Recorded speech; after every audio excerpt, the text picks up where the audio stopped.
figure out, look out, you know, I've developed a lot of personal relationships with most of you through this, just through this, and then, you know, home and things like that. But it really does make a difference, so that as things come up, you know, when you make those calls and you say, John, you know, I'm concerned about this or that, it makes a huge difference. So the fact that you're here, the fact that you're looking, seeing the eye, telling us these things are really important, really is, that's kind of where the rubber meets the road. So thank you for being here.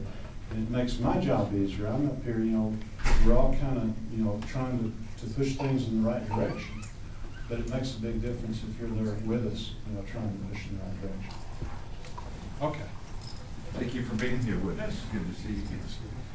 This topic we want to bring to your attention, I really think you're already out in front on from sources I visited within Fort Smith with the Rural Development Program. Steve Mosier brought it to my attention about a week ago, said he'd been in touch with your office. But we do want to at least put our finger on this issue of the census coming up for 2010 that will have a real impact on the USDA Rural Development Loan Guarantee Program, particularly in Northwest Arkansas. As you know, we've already lost Bentonville out of that program. We're fixing to lose Bella Vista, Van Buren, Russellville, as well as other parts of the state, Cabot, Searcy, Benton, Bauxite, and other communities that are now hitting this 25,000 population.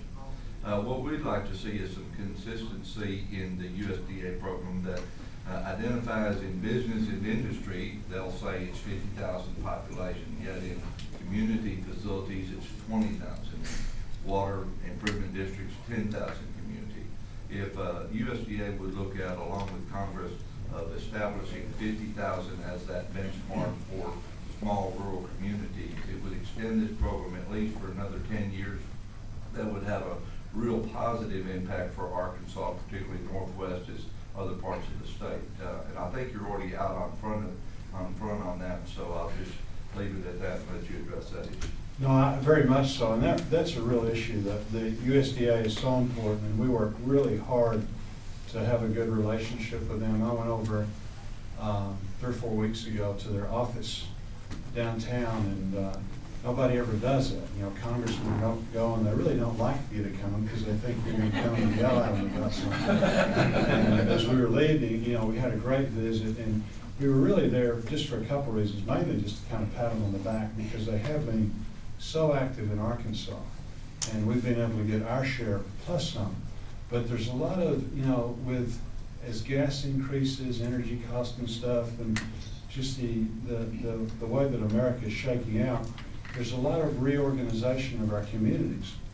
And many, you know, when all of these things were designed, communities were, I think, a lot more stable than they are now, in the sense of population, you know, declines and this and that. So you're having consolidation of lots of, we're losing, you know, lots of very small communities and consolidating this and that. So we just need to look at it, and we need some common sense, and then we need to fix it so that it's to Arkansas's advantage. And I think it is to our advantage to do as you're saying. Do you know, Congressman, whether the OMB, the Office Management and Budget, I know that they were working a feedback survey, if you will, through the month of April that addressed micropolitan communities, 10,000 up to 50,000. If a part of that is tied to this, or do you know?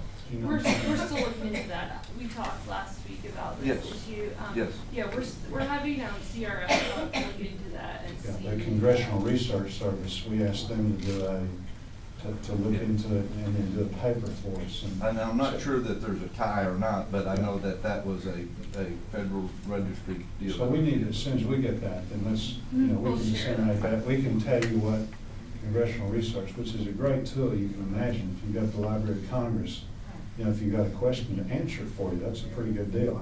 I wish I had that when I was going through school. but we'll get the information to get. Thank you. Congressman, next we have Charlotte Law from Fort Smith talking about efficiency in Thank homes. you, Congressman. We appreciate your time. There's a bill out there, and we don't know if you know that much about it or not. I understand it's still in committee. It was written by Representatives Waxman and Markley. And it starts off being really good. Energy efficiency. Oh. He's laughing. You already know about this one, don't you? I just know.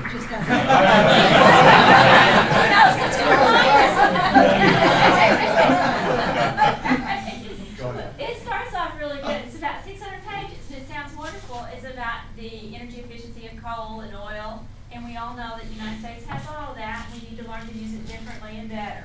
But inside that 600 pages is about 5 or 6 pages that has to do with labeling energy efficiency of homes and commercial buildings. You grew up in Fort Smith, I'm from Fort Smith. If we start labeling every home in Fort Smith, how would it react to the selling of it?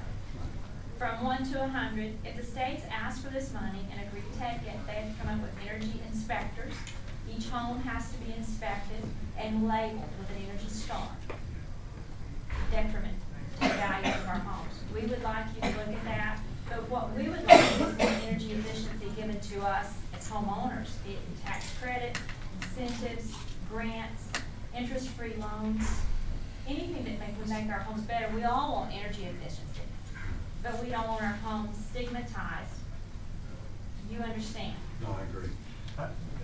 To be honest, I wasn't aware of this until, I was looking at your concerns and, reading the position paper and stuff. And really what you're saying makes all the sense in the world.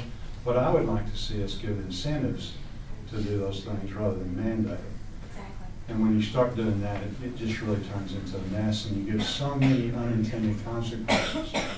But, being familiar with Fort Smith, an old town, it would be very Hard difficult. And, well, like you say, there's no way that most of those homes would qualify. People could never sell them because they couldn't, no one would buy them.